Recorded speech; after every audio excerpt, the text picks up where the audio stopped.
I recently came across a pixel art challenge called Septembit. It's a yearly challenge to make 30 pieces of pixel art in September, and since this year's theme was Monster Maker, I decided to take part. Pixel art is the only type of digital art I can make right now, and you all know I enjoy creature design. The rules were simple. There were 30 prompts, the first 27 to be done in 32 by 32 pixels, and the last 3 in 96 by 96 pixels. 32 by 32 is very small, smaller even than Pokemon sprites from Generation 1, which were 56 pixels. The palette was also very restrictive. 2 colors were given and 2 others were up to me, for just 4 colors total for all sprites. I also gave myself one additional constraint. Every creature I made would represent some aspect of living on Vancouver Island, where I've lived for the past 4 years. I like my creature designs to have some more profound concept, even if it doesn't always come through on the design itself, and it also helps me triage my ideas and end up with a cohesive final product. So first I chose my palette, which I drew from the team colors of our local professional soccer team, Pacific FC. I didn't do all of them in order, but we'll go in order anyway, starting with the prompt for Day 1, Fire. The first thing that came to mind was wildfires, which we have to deal with every year. Thankfully, we didn't have any huge ones this year, but they're always a possibility. So I came up with Wild Ember, a small creature with a voracious appetite. It is beautiful, but dangerous. Those who tame them, usually for use in agriculture, must keep a close watch to ensure they don't consume too much. They can grow to unmanageable sizes very quickly. I also made it somewhat cat-like to tie into domestic cats, which can be helpful in agriculture and pest control, but can also threaten birds and small native rodents. Oh, I also made an alternate color version for each one, still following the palette restrictions, but changing the palette for each sprite. This is the alternate for Wild Ember. For Day 2, the prompt was Water. Water is, of course, a significant element of our local ecosystems, but so is something that lives in the water: salmon. When predators like bears and eagles eat salmon, they typically eat only the fatty belly and discard the rest of the carcass in the forest. This allows scavengers and even plants to benefit from the nutrients of the salmon. I combined the salmon and the water itself into Lively Stream. They are born in the mountains, but migrate to all island waters. Wherever they go, environments thrive. Their health is closely linked to the health of the ecosystem, but populations have dwindled recently. Day 3, Air. For this one, I combined 2 prominent features of our skies, clouds and seagulls, into Screeching Cloud, a common sight in island skies year-round, but often disliked by locals. Alone, they are little more than an annoyance, but when they flock, they can cause major disruptions. And funny thing, I went on a hike the day after making this drawing, and we saw multiple large flocks of seagulls in a feeding frenzy. They were literally screeching clouds of gulls. Day 4, Earth. Earth, as opposed to something like ground, makes me think of soil, of the land itself, and even fertility. So maybe because I'd seen a rabbit while having brunch the day before, I came up with Fertile Burrower. They burrow underground, feeding on root vegetables. Although they can threaten crops, their tunneling tills the earth, leaving it ready for replanting. Their populations boom in spring, and they are regarded as symbols of the fertile land. Rabbits are not native to the island, but we do have feral populations of cottontails, and they're maybe a little too fertile. Day 5, Metal. The first thing I thought of was construction. The South Island region in particular is growing rapidly, so construction is always happening. And what better animal to tie into construction than the beaver? This is the Iron Maker. They shape metal using their powerful teeth and tails. They are social creatures known to erect dams, lodges, and bridges as a community. Islanders admire their abilities, but also complain about the frequent disruptions to their routines. If you've been watching my channel for a while, you may recognize both the concept and the name from previous designs I've done. Day 6, Electric. Bicycles immediately came to mind. We have a good network of bicycle lanes and multi-use trails in the region, so electric bikes are very popular. And who else goes on multi-use trails? Dog walkers. So I took some inspiration from Boltund to make Galloping Bolt. They store electricity in their chests, then use it to power bursts of incredible speed. They tear past people on the streets and trails around the island, their legs moving so quickly they seem to be wheels. When it gets dark, their noses light up. The name comes from one of the major multi-use trails in the region called the Galloping Goose. Day 7, flying. We have many different kinds of birds here, but aside from seagulls, the most iconic is the Canada goose. We also have a lot of small biplanes and seaplanes, so I put them all together to make soaring trumpet. A wind vortex forms between their two pairs of wings while they fly, which helps keep them airborne for extended periods. They often fly in formation and sometimes show off their incredible air maneuvers. They always land on water. But it's okay, because they're waterfowl. Day 8, fighting. This one was tough because I couldn't think of any martial arts or aggressive behavior that is particularly popular or common around here. But then I thought about how, at least in Pokemon, the fighting type is sometimes used to denote highly practiced use of your strength, and that made me think of yoga. That is huge here.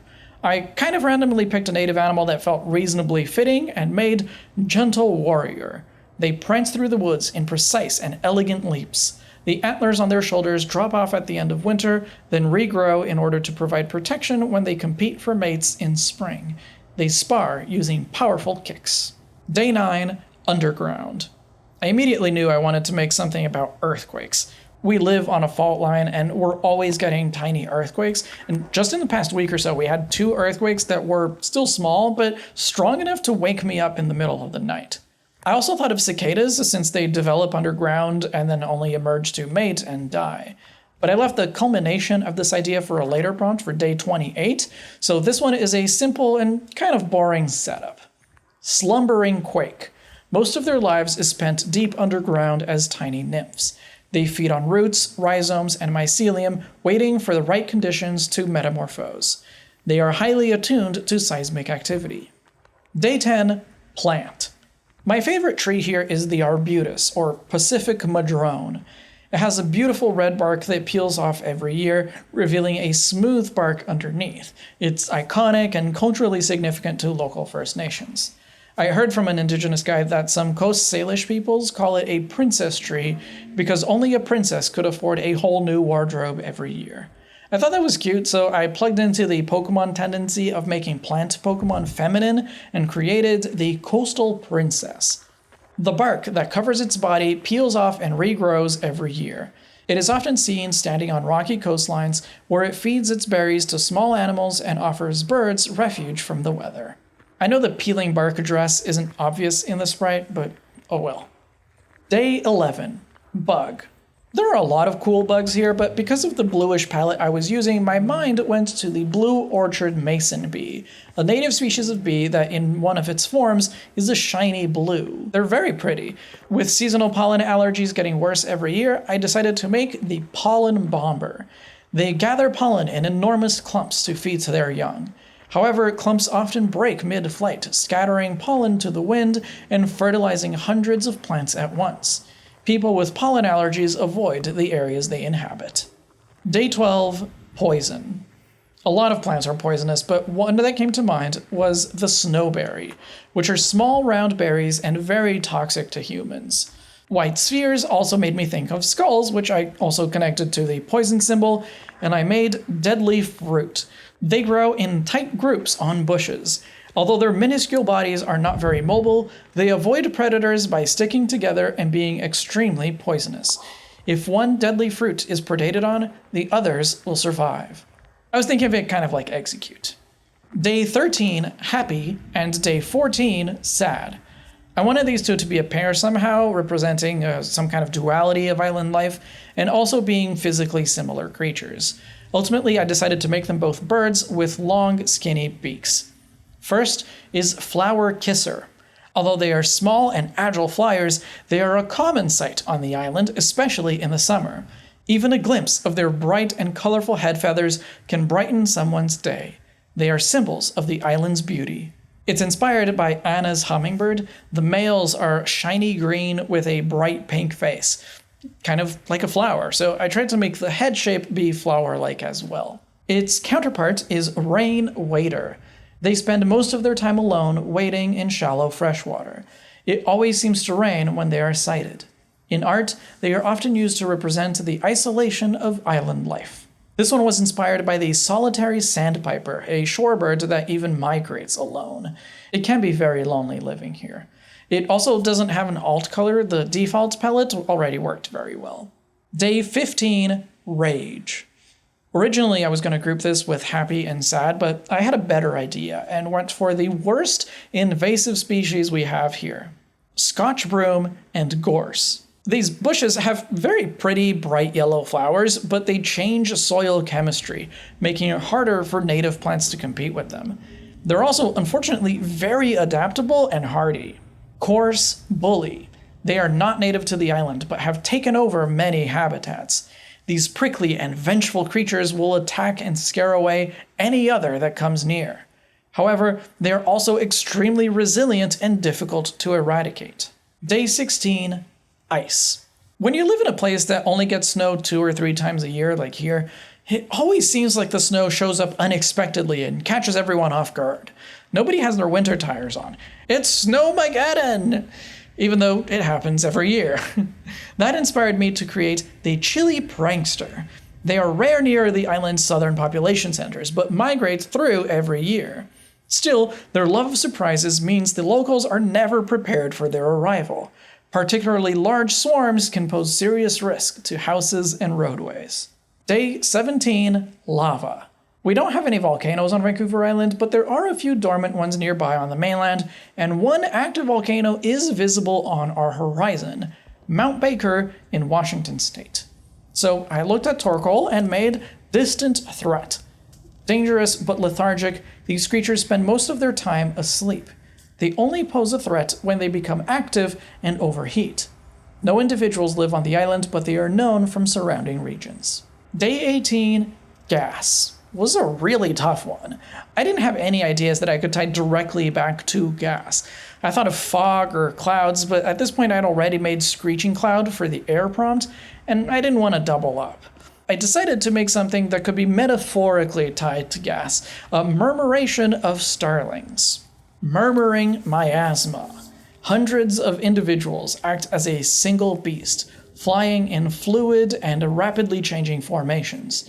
Together, they are able to confront and chase off much larger creatures. The largest flock ever recorded included millions of individuals. Day 19, Ghost. There are a lot of ghost stories and haunted buildings in the area, especially in the city of Victoria. I'm not too interested in that culture, but I am somewhat familiar with the Bent Mast, a restaurant that is said to have, I think, more than one resident ghost. Our Silent Book Club meets there sometimes. So here is Haunted Pub.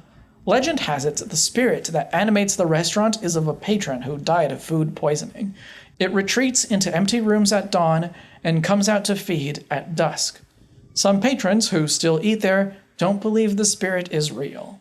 Day 20, Psychic. I was trying to think of something to do with animal intelligence when I remembered local celebrity Emerson the elephant seal. Emerson likes sunbathing near people, and sometimes near car traffic. It has been relocated away from population centers like 5 times, and it can always find its way back. Since, at least in Pokemon, the Psychic type is often associated with space, I also thought of celestial navigation. Returning Voyager. Their large proboscises can sense the position of the stars. They use them to navigate the waters around the island and are able to return to their home from anywhere in the world. A famous individual likes to rest near busy city streets. I drew it with a more prominent proboscis than Emerson has to make it more recognizable as an elephant seal. It's also in the shape of a boomerang, because it always comes back. Day 21, Dark, and Day 22, Light. Again, I wanted these two to be counterparts, and right away I knew I wanted them to represent winter and summer. So it was just a matter of choosing the right animal inspiration and the design elements that would tie them together. I also had this idea to use a white animal to represent darkness and a black animal to represent light. So representing dark and winter, I made Winged Gloom. The mysterious gem on their chest seems to absorb light. They live in the far north most of the year, but when they arrive on the island to overwinter, a dark shroud envelops the world. They're inspired by tundra swans, which really do overwinter in this region. Then, representing light and summer, is Sleeping Sun. It hibernates during the winter months, gathering its energy. When it emerges in spring, the orb on its tail shines brightly, dispelling the darkness. They are not often seen, but their light invigorates the island. We have a healthy population of black bears here, but you usually need to go outside of the cities to see them. Also, the name is a Nightwish reference. Day 23, Sound. One of the most iconic Canadian sounds is the call of the loon. We even have loons on our dollar coins. Since loon calls are often used in movies and other media to make a scene feel creepy or unknown, I paired it with another West Coast trope, the wild hermit, someone who lives alone in the woods. This is the eerie madman. They live isolated on lakes deep in the woods. Their behavior is erratic and unpredictable, but they are known to make unusual whistling sounds on foggy nights. Despite the isolation, they are among the island's most iconic creatures. Day 24, Hobby. People have all kinds of hobbies here, of course, but there are two classic ones that I tied together: whale watching and kayaking. They also gave me an opportunity to make an orca design, another symbol of our region. Killer Sightseer. They paddle the seas around the island. Their striking appearance attracts tourists and islanders alike, who follow them to the island's most majestic coastal vistas. Some people consider their feeding habits to be brutal. The paddler on the back is not actually a person, it's meant to be a giant barnacle, since barnacles are known to attach to whales to get a free ride. This one is just taking control of the ride, I guess. Day 25, Food.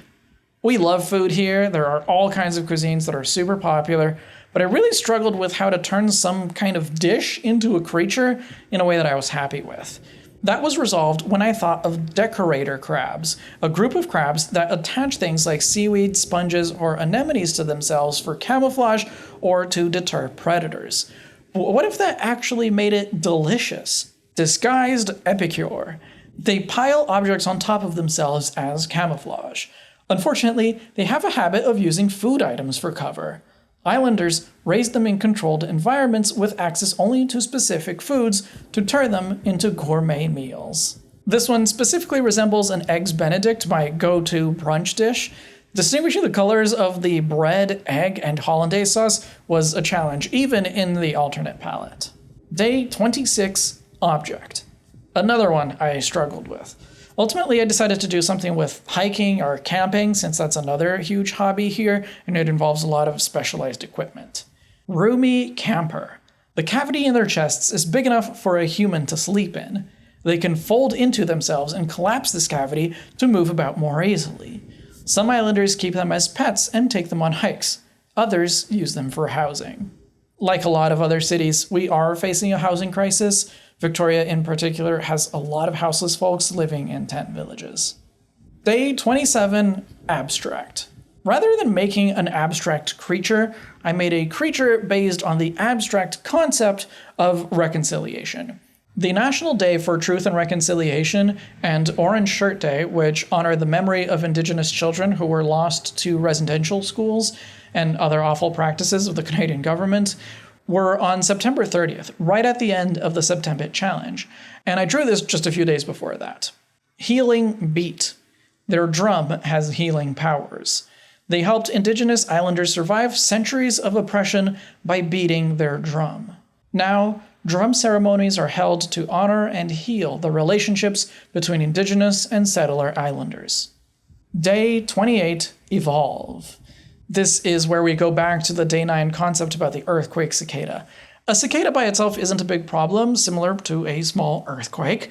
They become more than just a nuisance when a lot of them emerge at once. The cicadas we have here are yearly, not on those 13 or 17-year cycles, but I use those mass emergence events as part of the concept anyway. So Slumbering Quake turns into Lumbering Quake. The adults are so enormous, their metamorphosis triggers seismic activity. They are individually harmless and only last a few days before they mate and die, but islanders live in fear of the destruction a forecasted mass emergence will cause. Sooner or later, we will get hit with a powerful, devastating earthquake. Fingers crossed for later. Day 29, Combine. I grew up drawing Pokemon fusions, but I didn't conceptualize any of these monsters to get merged, so I had to scramble to find an idea at the end. But I like what I came up with. Keystone Guardian. When iron makers and coastal princesses work together, they make massive structures of wood and metal that enrich their ecosystems and provide safe, clean pools for lively streams and other aquatic creatures to grow. It combines the concept of a keystone species, a species that has an outsized influence on the health of the ecosystem, with beaver dams, which is one of the ways beavers improve their ecosystems. It also resembles the Malahat Skywalk, a local tourist attraction. And finally, day 30, Mythical. As soon as I decided to make creatures based on Vancouver Island life, I knew what this would be. You see, there are no bridges between here and the mainland, so the main way we get on and off the island is by ferry. Everyone who relies on BC ferries loves to complain about how unreliable they are. I present to you my Septembit masterpiece, Fickle Transport. These gargantuan beasts are surprisingly friendly to humans. They allow people and even vehicles to ride on their back. They are Islanders' only connection to the mainland, but their appearance is irregular and infrequent. Trust me, this is very funny. The markings on the sides and on the fin are also meant to resemble the BC Ferries logo. The whale body is based on a humpback whale. They come here to feed in the summer. And there's a bit of cat bus from Totoro in there too. Making all of these in a month was a challenge, and while I'm pleased with most of the concepts of the art, they're not the most developed. Many ended up as just an animal with a twist rather than having a consistent design language, which is too bad, but I had fun making them. Let me know which ones you like the most. These are some of my favorites. I like birds. Thank you for watching. If you want to know more about what I've been up to, just stick around a little longer. If you don't have the habit of looking at my community posts, you may be wondering where I've been since May. I was planning on making more videos over the summer, but back in July, a pipe broke in our apartment. Most of our belongings were not damaged, but the flooring and baseboards got completely waterlogged, and we had to move out and wait for our insurance to get the repairs done.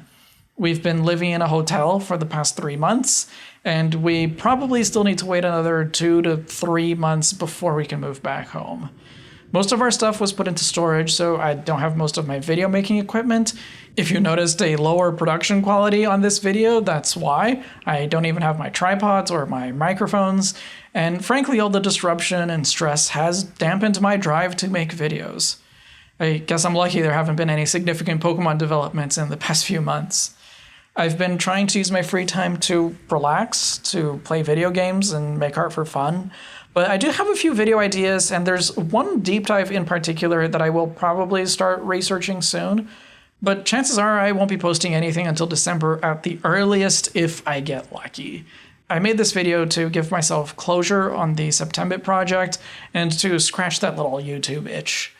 Oh yeah, Rate Pokemon continues going strong with over 130 ratings for every design, so I'll probably make another data analysis video at some point. I also have some ideas for improving the data explorer on the site. But for now, I hope you're all doing well, and I'll see you in the next chapter, whenever that is.